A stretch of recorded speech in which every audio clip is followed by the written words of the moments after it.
I, Nilesh Nyandev Lanke, having been elected a member of the House of the People.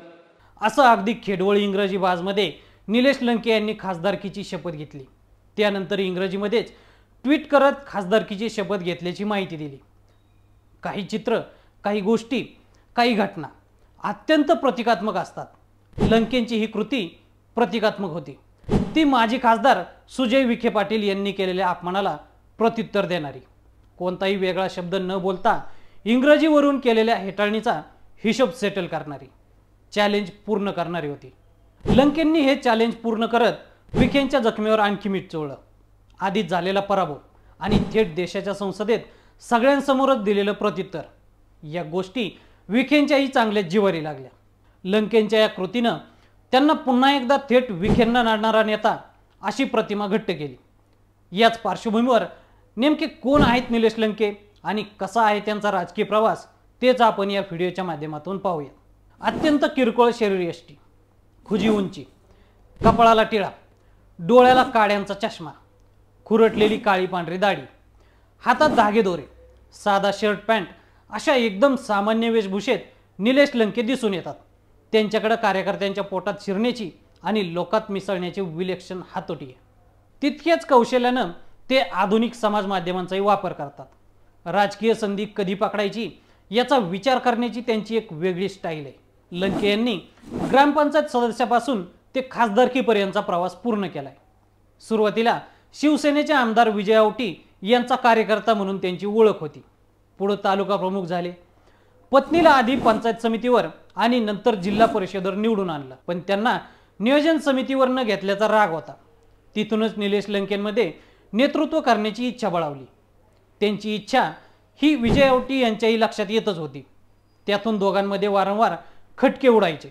त्या दोघांची काम करण्याची पद्धत ही वेगळी होती। लंके थेट लोकांमध्ये मिसळतात, तर औटी वक्तशीरपणा आणि शिस्तीला जास्त महत्त्व देतात। खरं तर औटी यांच्यामुळे पारनेर हा मतदारसंघ शिवसेनेचा बालेकिल्ला बनला। औटी यांनी विजयाची हॅट्रिक केली होती।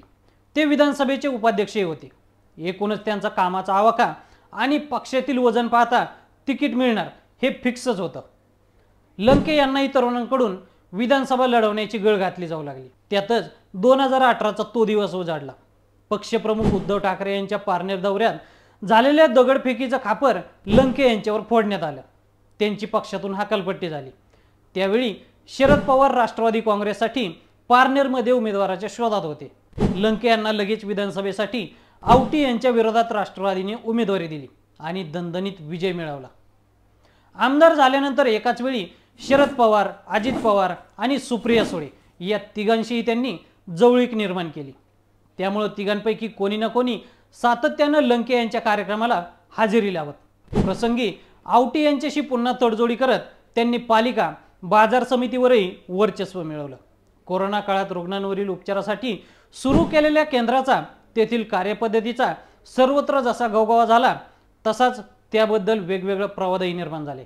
राष्ट्रवादी फुटीवेळी सुरुवातीला शरद पवारांकडे गेलेल्या लंके यांनी थोड्याच दिवसात अजित पवार गटात प्रवेश केला आणि महायुती सरकारकडून पारनेरच्या विकास कामांसाठी निधी मिळवला।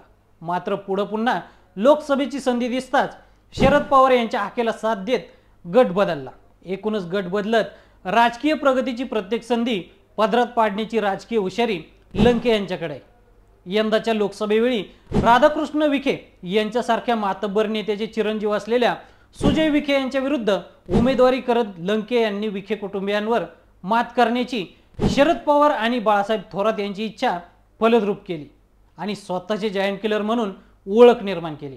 तर मंडळी, नवनिर्वाचित खासदार निलेश लंके यांच्याबद्दल तुम्हाला काय वाटतं आम्हाला कमेंट करून नक्की सांगा आणि असेच नवनवीन माहितीपूर्ण व्हिडिओ पाहण्यासाठी लेट्स अप मराठीला फॉलो करा।